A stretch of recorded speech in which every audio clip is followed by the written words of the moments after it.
जिंदगी की सबसे बड़ी सीख। एक समय की बात है, एक जंगल में सेब का एक पेड़ था।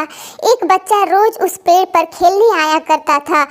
वह कभी पेड़ की डाली से लटकता, कभी फल तोड़ता, कभी उछल कूद करता।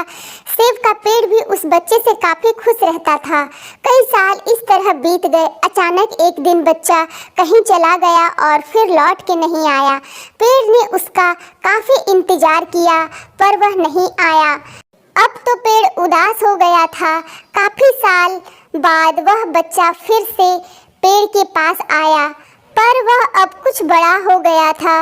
पेड़ उसे देखकर काफी खुश हुआ और उसे अपने साथ खेलने के लिए कहा, पर बच्चा उदास होते हुए बोला कि अब वह बड़ा हो गया है, अब वह उसके साथ नहीं खेलना।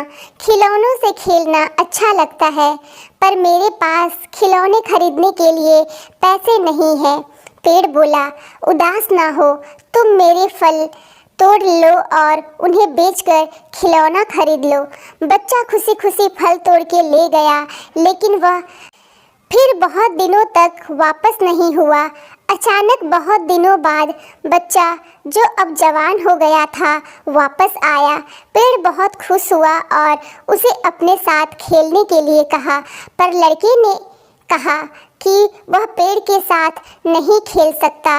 अब मुझे कुछ पैसे चाहिए, क्योंकि मुझे अपने बच्चों के लिए घर बनाना है।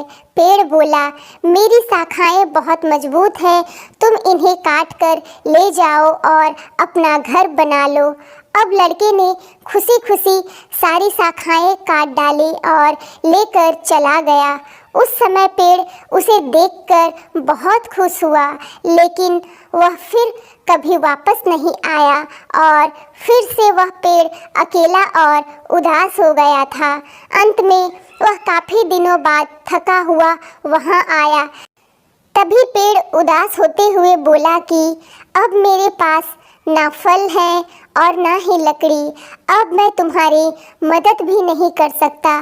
बूढ़ा बोला कि अब उसे कोई सहायता नहीं चाहिए, बस एक जगह चाहिए जहां वह बाकी जिंदगी आराम से गुजार सके। पेड़ ने उसे अपनी जड़ों में पनाह दी और बूढ़ा हमेशा वहीं रहने लगा। यह कहानी आज हम सबकी भी है। मित्रों, इसी पेड़ की तरह हमारे माता पिता भी होते हैं। जब हम छोटे होते हैं तो उनके साथ खेलकर बड़े होते हैं और बड़े होकर उन्हें छोड़कर चले जाते हैं और तभी वापस आते हैं जब हमें कोई ज़रूरत होती है। धीरे धीरे ऐसे ही जीवन बीत जाता है। हमें पेड़ रूपी माता पिता की सेवा करनी चाहिए, ना कि सिर्फ उनसे फ़ायदा लेना चाहिए। इस कहानी में हमें दिखाई देता है कि उस पेड़ के लिए वह बच्चा बहुत महत्वपूर्ण था और वह बच्चा बार बार ज़रूरत के अनुसार उस सेब के पेड़ का उपयोग करता था, ये सब जानते हुए भी कि वह उसका केवल उपयोग ही कर रहा है। इसी तरह आजकल हम भी हमारे माता पिता का ज़रूरत के अनुसार उपयोग करते हैं और बड़े होने पर उन्हें भूल जाते हैं। हमें हमेशा हमारे माता पिता की सेवा करनी चाहिए, उनका सम्मान करना चाहिए और हमेशा, भले ही हम कितने भी व्यस्त क्यों ना हो, उनके लिए थोड़ा समय तो हमें निकालते रहना चाहिए। अगर स्टोरी पसंद आती है तो मेरे चैनल को सब्सक्राइब ज़रूर